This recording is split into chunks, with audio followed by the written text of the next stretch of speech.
happens is once they start drying out, those figs are not edible. Similarly, when you take the grapes and you place it to dry out, the grapes are also not edible while it's in that period, right after it starts drying out. So we say Reb Shimon would agree that that will be considered mukseh. So again, we're on 45A3. So ein mukseh Reb Shimon elagrogas v'simukim belvad. So this is will be this is a type of case that Reb Shimon would say would be considered mukseh. Now, what did you do here? You did an action. You actually you were proactive by taking these grapes or taking these figs and putting them on the roof, and that he would agree. Um, um, that he would agree would be considered mukseh. Morning, Adam. Now, Muktzah, once they started to dry, but before they started to dry, as you were putting them on the roof, they were still edible. when you put them on the roof, it was still edible, but since they become non-edible in a short time afterwards, so your mind is totally separated from these type of fruits. So now, So you're saying it's muktzah the moment that you just before you put it down, it's muktzah, even though it's edible because your mind is on the drying. no, once you put it on the roof. So this language of the Gemara is saying once you put it on the roof, um, It's about designating it, isn't it? right. So now the question is, at which point does it become mukseh? Is it become mukseh once it reached the point that it's not edible? I mean, you put on there, have to stay there a certain amount of time, or even if it didn't stay a certain amount of time, once you put it on the roof, at that point it would become mukseh. So that we have to see how the commentators will explain. Now let's see if Rashi says anything. It's like a chess piece when you take your hand off. Yeah, so when you take your hand off, okay. So, and here, let's see in the commentary over here, we have different commentaries on the Gemara.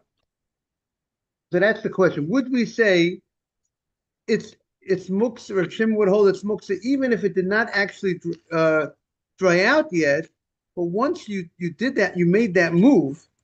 The move is you made that move. And even now, if you want to change your mind and say, I want to use it now, do we say that it's already been separated from you? And the original mindset is you don't leave it there for a couple of hours. The original mindset is we're talking about that it was going to be there throughout the duration of the Shabbat. It was going to, so even if, let's say it happened that it became edible before Shabbat was over. But that also wouldn't, that for sure shouldn't be good, according to Shimon, because the mindset was it was going to be edible after Shabbat. So the fact that it became edible during Shabbat, that would not be good. The question is, Nathan's question, I would say, would be, if you put it up to the roof with the intention to ripen, and before it actually started drying, once it starts drying, it's not edible. But the fact that you already put it up to the roof, that action before Shabbat, and when Shabbat came, it was on the roof. You didn't change your mind before Shabbat. That should be enough to make it separated from me. That's what I would. That's one way of looking at it. It's like designating the place to hold the mukseh item, where we said once you designate it, even if you don't put something on it, you're designating it as a holder of mukseh.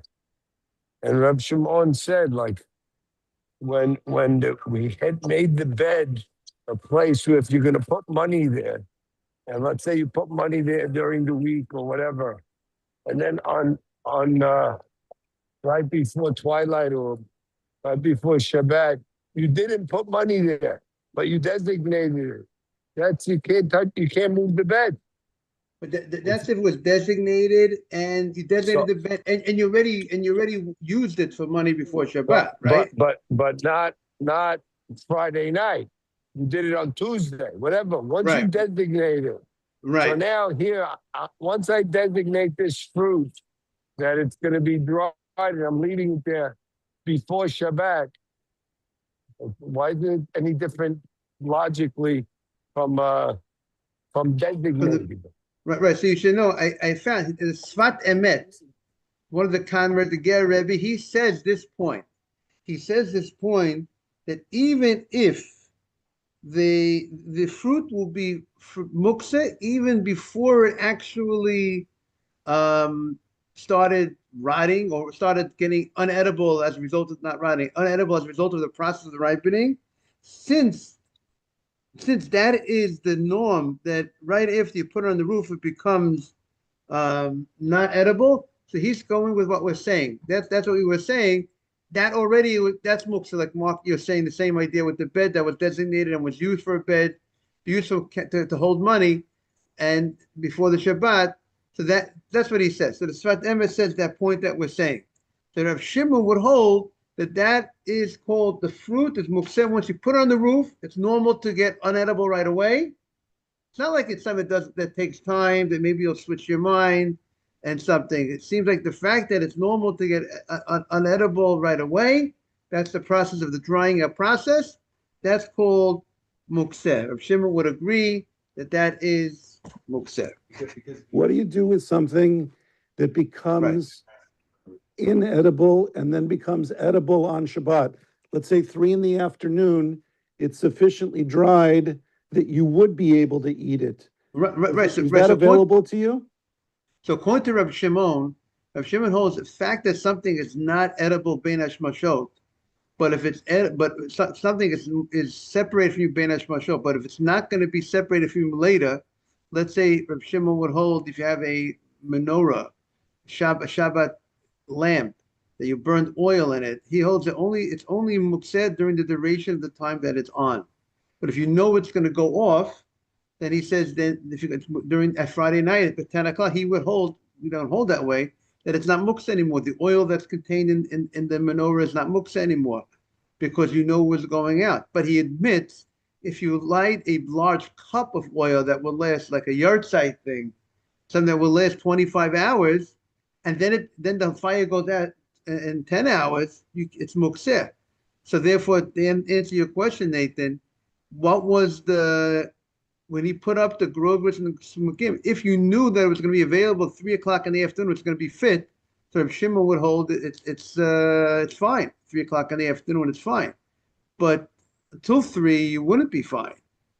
But 3 o'clock in the afternoon. But are you, so only Reb Shimon or everyone agree that you can No, eat Rabbi dates Yehuda after they're would say ready? you can't. Rabbi Yehuda would say you cannot. Yehuda would say it would seem that Rabbi Yehuda would hold in that situation that since it was mukseh when Shabbat began, because it was unedible, so Stays unedible. that should remain mukseh unless we find otherwise. But that should be because that is the opinion. Something that's mukseh ben hashmashot, something that's mukseh when the onset of Shabbat, it remains mukseh throughout the Shabbat. So Reb Yehuda would not eat cholent? Oh, so your question is what about cholent? Because it's inedible at the moment that Shabbat begins. It's only edible after enough cooking. Right. So you want to prove from there, you want to prove from the cholent that since it's norm, that it's the norm that it's going to No, but be. it's not mukser. Cholent is not mukser. No, he's asking the question. Let's No, say but the subject. I understand he's saying it's raw and then it's cooked, and why could you eat it? But you're talking about something that started out to be mukser before Shabbat. If Yehuda would hold, it remains mukser. It's not right, about if something you put it in the oven and or you put it in the crock pot. And the subject matter is Is this mukseh when Shabbat started? Sholin mukseh. So Nathan's point is that let's say a raw potato, let's say before on Shabbat, and raw potato should be mukseh, unless you say a raw potato is not edible, right? So that should be mukseh. And Nathan's asking a good question. You know, would do we prove from the case of the cholent that the fact that you plan on eating it, you're not separating your mind from it. You plan it, just it's a process that needs to be done, and you know that it's going to happen, that it's going to be edible. So maybe that's enough that he would hold that that's not called you're separated from it. But we don't say that regarding a lamp. We don't say that regarding the oil in the lamp, that you know that it's going to go ahead and go out later. We don't say that. Rabbi Yehuda would say. So now we have to understand what would be the difference between the cholent and the lamp, right? The oil in the lamp, that's mukseh when Shabbat, I'm separated from it. When Shabbat came, we don't say that later on, now that the light went out, I could go and use the oil. Right, so that's a good question of Nathan to try to understand what's the difference between the case of the cholent and the case of the oil. That's a good question that we have to look into. Very good question. Because Mark, we're saying that if we're saying that the potatoes are mukseh when Shabbat enters, if we understand that the raw potato is mukseh, if we're going to say that,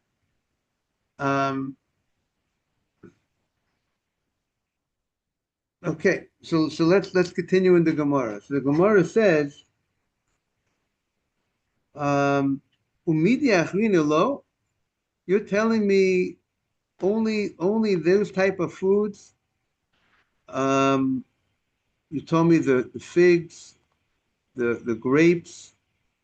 Let's Hatanya ha'ilcha b'teinim. He was eating figs v'hotir, and you had leftover figs.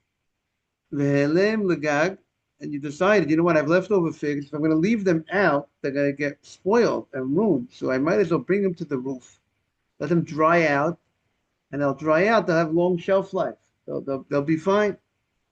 V'helem legag la'asos ben grogrot, and I put it into the roof. I brought it to the roof to make it dried figs. Or navim, or I was eating grapes. I was enjoying the grapes. You'll see today there's a Brit in the shul. You'll see there's a lot of grapes around. You were eating grapes, v'hotir, and you left over some grapes, v'helem legag, and you brought it to the roof. La'asos ben smukim. You wanted to make raisins. You wanted to dry out the grapes. Lo yochel, you can't eat those grapes, or you can't eat those figs. Good morning, Mark. Ad sheyazmin, unless you showed before Shabbat that I wanted to go ahead and eat them. So here so far, it's similar to the cholent case, right? We'll see who the opinion is. Because when you put it up, right, you put it on the roof, and if I want to go ahead, we're now on the arts 45A3 on the right side. If I want to go ahead, and if I brought those grapes or those figs up, I can't eat them on Shabbat unless I prepared them before Shabbat. What does that mean? That before Shabbat, I showed that I wanted to eat. I wanted to eat them. I want to eat from them. So you're saying that grapes that become raisins by 3 p.m. on Shabbat is similar to cholent, that you have the intention of eating it on Shabbat. It looks like it's similar to cholent. Now, the only thing is the grapes, right? The grapes. They were edible, they became inedible, and then they became edible again. Right. but the Gemara in Beitza, the Gemara in Beitza says that this preparation only helps if the fruits were somewhat edible before Shabbat. So this is going right. So you see here, you hear what they're addressing this point a little bit. If it wasn't edible, at least that Gemara says that this case might be different than the Cholent case, perhaps. But the Cholent case that you brought up, it's not edible. Raw meat and raw potatoes. Raw meat and raw potatoes. It's not edible before Shabbat. But this case, the Gemara says, talking about it's fruits that were a little bit edible before Shabbat, but fruits that were not edible at all before Shabbat, it will not help by saying I plan on eating it on Shabbat. So we already have some. So therefore, this case is not exactly comparable to the Cholent case. Now, the chidush here is that if you began to eat, even though you began eating, you were eating from these grapes, you were eating from these figs before Shabbat, but once you put it up to the roof, that means you're no longer eating that. Because the question would be, you changed your mind. All right, I went ahead, I put it on the roof. I was eating grapes, eating figs. I said, I had enough. Right? I want to watch my diet. Put it up onto the roof before Shabbat. And then I changed my mind. On Shabbat, I want to go take them down. I want to eat from them. Can I eat from them? Right? So we're going to see that's going to be a chidush that you can't eat from them. Once you made the move, you put them up on the roof before Shabbat. Right. Unless I said before Shabbat, or I showed before Shabbat that I plan on eating them much. It's not like, I'm not separating from them, right? That's clearly I'm not separating from them. It's not push morning. I'm not pushing it away from me, right? So that's the Gemara says. But then v'chein ata omer ba'farsikin v'chabushin v'shakol mini peirit. Other fruits that, let's say peaches and other types of fruits that don't get ruined so fast when you bring them up to dry. Nevertheless, it says here that it's still mukseh. It says that it's not only unique between figs and grapes, other fruits, right? They translate peaches, quinces, and other types of fruits. Once you put them out to dry, right? And the process of the drying process is a process that's more than a 25 hour process, and it becomes mukseh. So why is Rabbi Yehuda saying in the name of Rabbi Shmuel regarding Rabbi Shimon that Rabbi Shimon only holds what types of fruits is an issue? Is the fruits of grapes and figs, and we have a braita which seems to indicate other fruits. And the Gemara is going to say that this braita is Rabbi Yehuda, is Rabbi Shimon. Now, if you're going to show me this braita is not Rabbi Shimon, so then there's no question. But if you hold it's Rabbi Shimon, then we have a question. So that's going to be the lineup of the Gemara. Mani. Whose opinion is this opinion in this braita that says other fruits like peaches? So the Gemara says, Ilema Rabbi Yehuda, if it's Rabbi Yehuda, but that can't be. Uma heicha de lo tachye.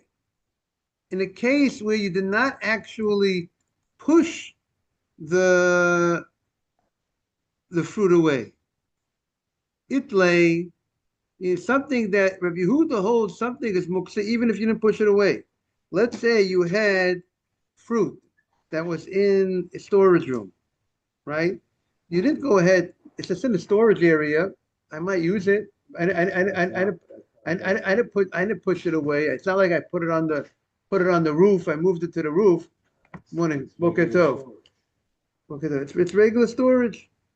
So nevertheless, according to Rabbi Yehuda, if you didn't plan on eating those fruits in the storage area, Rabbi Yehuda would hold that's mukseh, even though you did not actually push it away by putting. You call it.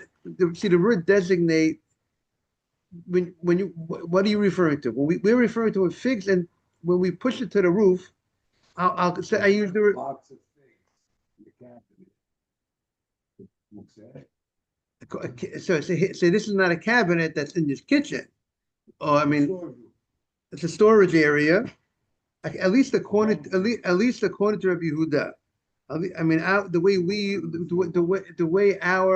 eat, the way we consume food, whatever's in our storage area, we plan on eating. But he's talking about, let's say it sounds like you have a cellar or something, some area that's not. It's a long term. It's more of a long-term storage It type would be of. like if you put something in your basement or your attic. Right, according to Rabbi Yehuda, this.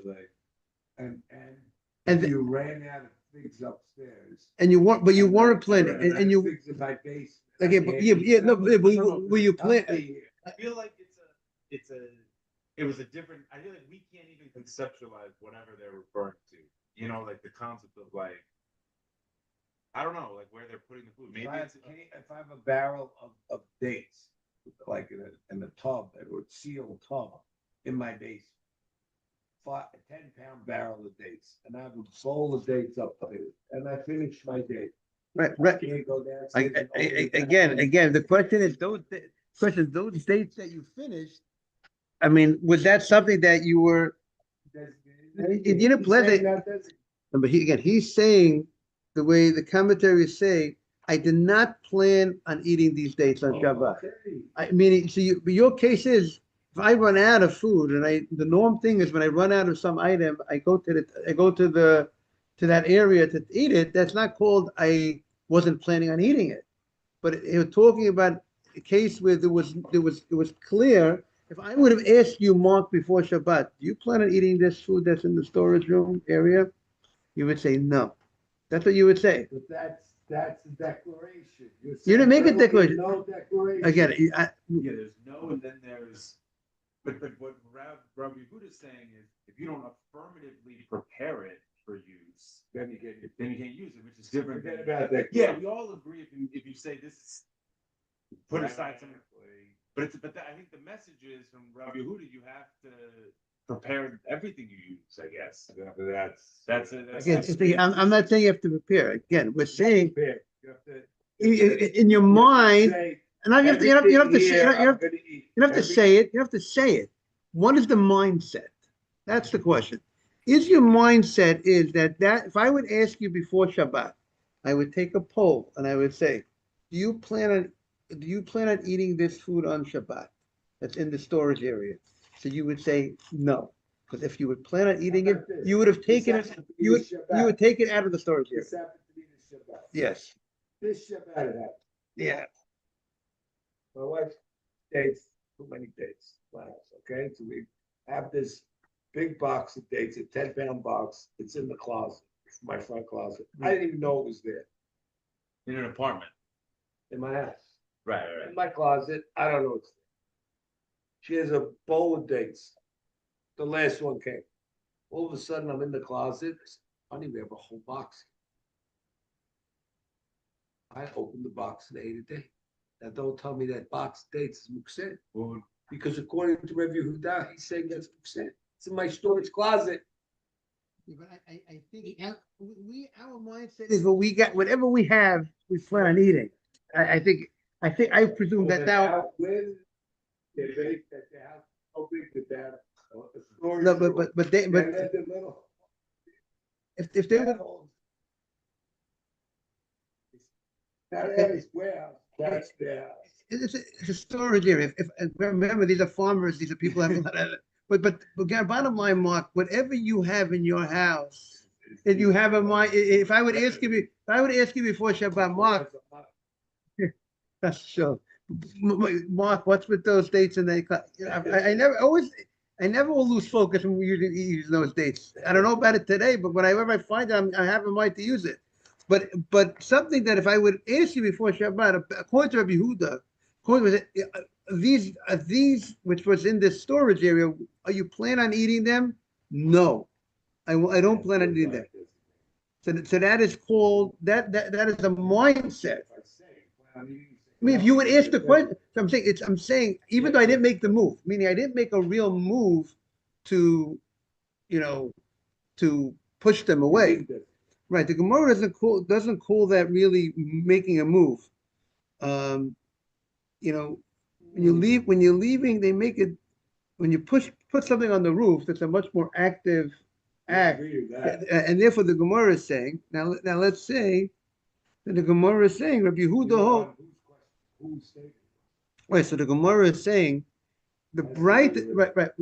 So therefore the Gemara says, if you say that you have to have brought it up to the roof in order for the thing to be mukseh, that seems to be Reb Shimon. So Rabbi Yehuda would say it doesn't have to be in the roof as long as it's in the storage area.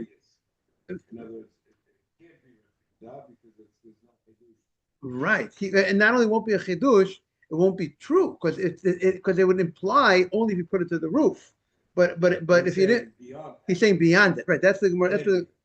That's what the Gemara. That's the Gemara's kavachoma. Mani, ilim Rabbi Yehuda. If it's Rabbi Yehuda, umahecha the lodachi b'dayim. When I didn't make an actual open move before the Shabbat, I didn't hook it up to the roof. It was just in my storage area. I didn't do anything before Shabbat. Yet it lay Rabbi Yehuda holds it's mukseh, which is Gemara later on, another more than 50 pages later, which we got to get to. Rabbi Yehuda, so we're going to get back to this type of sugya. He holds that would be mukseh. So when you actually made the move before Shabbat and you put it on the roof, lo kosher came. Certainly Rabbi Yehuda would say it's mukseh. So therefore it can't be the author that says you put it on the roof and that makes it mukseh. It can't be Rabbi Yehuda. Elala Rabbi Shimoni. So it's Rabbi Shimon. So we see Rabbi Shimon would hold even fruits that don't get ruined or don't lose its ability when you put it on the roof. Still, like the peaches don't really get so real non-edible. Still, Rabbi Shimon holds it's a problem. Rabbi Shimon holds it's a problem of mukseh. So if that's true, so how could you, Rabbi Yehuda, in the name of Shmuel, say that the only thing that will be mukseh is only fruits like grapes and like figs, which actually get ruined fast when you put on the roof? We see, it seems that even Rabbi Shimon would hold even non-grapes and figs, even peaches and other fruits, as long as it's mukseh once you made the move, the active move that you put it on the roof. So the Gemara says, La'olam Rabbi Yehuda. Really, the author of the Braita is Rabbi Yehuda. So now, if it's Rabbi Yehuda, so what do you need to? It's obvious. Rabbi Yehuda would hold even if you didn't go ahead and put it on the roof. So what do you have to tell? How can you tell me Rabbi Yehuda? So the Gemara says, because this scenario, there's something unique about the scenario that we need to tell me that even Rabbi Yehuda would hold it's a problem. What's unique? Because I was eating beforehand, it wasn't like the case that Shmuel said, I just brought it on the roof. I was eating the figs before Shabbat. I was having a little fruit snack before Shabbat. I was eating the figs. I wasn't having the bread before Shabbat, the challah, because I want to save my appetite for Shabbat. So what was he having before Shabbat, Mark? He's having the figs. He was having and he was eating, and he had left over, and he put it on the roof. So now, since you're already eating, so maybe you're not morning Aaron, good to see you. Your mind is already is more on that fruit. So maybe you will, if you change your mind afterwards, you put it on the roof, and then I say, you know what, and then Shabbat came, and then I said, I want those grapes. They were really good. I had an hour ago before Shabbat, I had those grapes, I had those figs, and I want to go out, maybe I'll take them back down.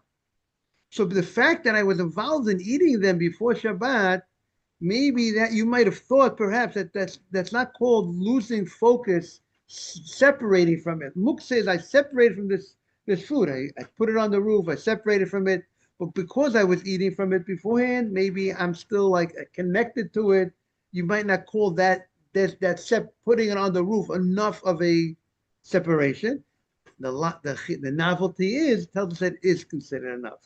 That even though I was eating from the figs, and I was eating from the dates, eating from the figs, and I was eating from the grapes, but once I put it on the roof, the norm is it gets unedible, and that action is enough to say that is mukseh. And that's the chidush in Rabbi Yehuda. Rabbi Yehuda would hold that way. Now, the Rabbi Yehuda, ochel itzvichalei. And the novelty is I was eating. He's saying that about anything. Because the food doesn't get spoiled, the peach doesn't get spoiled. I had a peach before Shabbat, put the peach up there. Even more so, the peach doesn't get spoiled. The grapes and the figs get spoiled soon thereafter. Right, right. So it's even more so. You would think that turns into mukseh faster, and the peach doesn't. So I think the hadith should be even more so. You can't even have the peach. Right. That is. You can't have the fig and the grape. Right. So that's like he's saying. Not only that. So you have to learn it like not only you can't put up the figs and the figs and the grapes, and then he adds even the peaches and the other fruits. That's why it's written in that style, going from the smaller chidush to the bigger chidush. Right, correct. But that's how he's writing. He's saying not only I can't, he's saying that the more, not only it's a good. You can ask the question. Why does it tell me what I need it for? Right. So maybe he's highlighting, there's a general machloket between him and Rabbi Shimon. He's coming to say, because the general discussion,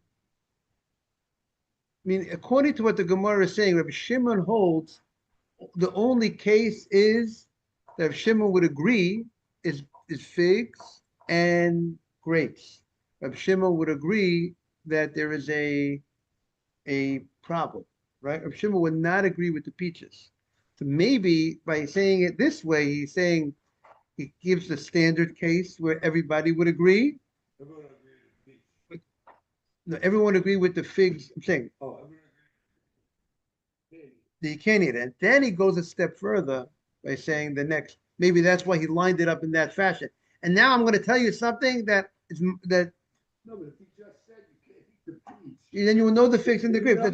That's true. That's still a good question. Why did he need to tell us? I'm just suggesting perhaps because they both, according to the Gemara now, right? They both. Why do I need to say figs and grapes? Right. According to his opinion, you should not need to say, unless he's saying that. Right. So unless the figs and grapes would be the opinion that everybody would agree to, but you're saying he doesn't need to say it. You can learn it from the second part. So the Gemara says, "L'olam Rabbi Yehuda." Really, it's Rabbi Yehuda. And ochel itzvichalei. I need to tell me the case when you're eating it. That's the novel. That's the chidush.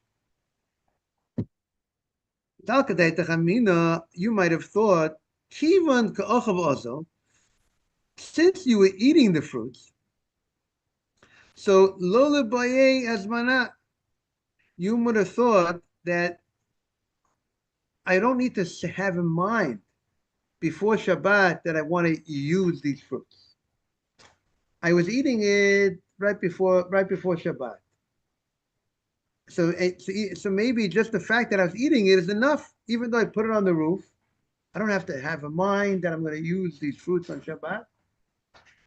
That the chidush is the only way I could go ahead and use these fruits is if I have in mind before Shabbat that I plan on using it. Kamashma lo.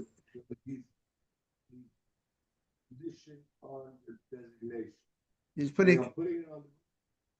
Right. I plan. I might eat it. Correct. Right. That's you. Right. But you might have thought I don't even need to do that. You might have thought that if you were eating it before Shabbat, all the way through, even if I did not have a mind on Shabbat before Shabbat to use it. Kamash Malan. So therefore, it comes to teach us. Kiva shehela lagad. Once I put them up to the roof, asuchi aschela daite minayu. I lost focus from using that. I don't plan on using it, and therefore it will be mukseh. Now, to address Nathan's point. So now the cholent I had in mind to use, right? So we see what we see, Nathan, from the case of the figs and the grapes, that there was a time, it could be that before Shabbat came, it wasn't going to be edible, right? I put up on the roof, right? And it was going to be a time that it wasn't going to be edible. But the fact that I had in mind to use it seems to help enough that I would be able to, it's not mukseh on Shabbat. So we have to see how this plays a role. That we said there's a rule, something that was mukseh bein hashmashot, it's mukseh the whole Shabbat. This item seems to might have had no use bein hashmashot because let's say it might not be edible bein hashmashot, right? And yet you see maybe the difference is, the difference in the case of this and the oil ben hashmashot, there was something intrinsically problematic why it was mukseh, meaning that mukseh ben hashmashot, because if I would move that, I would be violating Shabbat, right? Taking out some of the oil, I would be dimming the light. But if I take the figs off the roof while it's unedible, that type of mukseh is, I'm not violating the Shabbat. It's a question of, I'm separated from it. But the fact that maybe we're making a distinction between what type of separation it is. A separation where it's going to become edible, and there was no isur. The level of separation that I had wasn't that if I would touch it, I'm doing a sin. I'm violating the Torah. I can't have it now, but I'm separated because it's not edible. But if I'm showing you that I want to eat it, I have in mind to eat it. I thought before Shabbat I want to eat it, or I want to eat the cholent. I have in mind I'm going to eat the cholent. I have in mind that I'm going to take the figs and the dates. There's no inherent problem for me to handle it. You hear what I'm saying, Mark?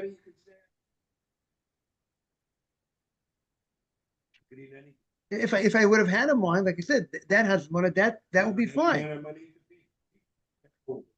Right. But if I have in mind, so I'm just saying, perhaps I wonder if there's a difference between the type of mukseh bein hashmashot, between the oil, which was a different level of mukseh, because I couldn't use it because I would do a sin by using it. Moving the potatoes bein hashmashot, or moving the figs, dates, there's no. No, the oil that's in the cup while it's burning, there would be a sin moving. You could put the fire out. Because put the fire out. But if the fire's out, but since it was, one would say you could take that. right, but we would say you can't, because since that level of mukseh that I was separated from it was that level, because I would have done a sin bein hashmashot by removing that oil. We hold you can't use that oil after the fire goes out. Right? But why? Right, but why? Even I knew it's going to go out. That's the question. What's the difference between the cholent and that? So that's a different type of. But if I had in mind to use the oil after it goes out, we still won't allow it. Okay, well maybe we'll talk. And the next class is kind of Jack is here, but we'll TBC. Have a great day, everybody. We're gonna miss you. Nathan, Asaf, have a great day, everybody.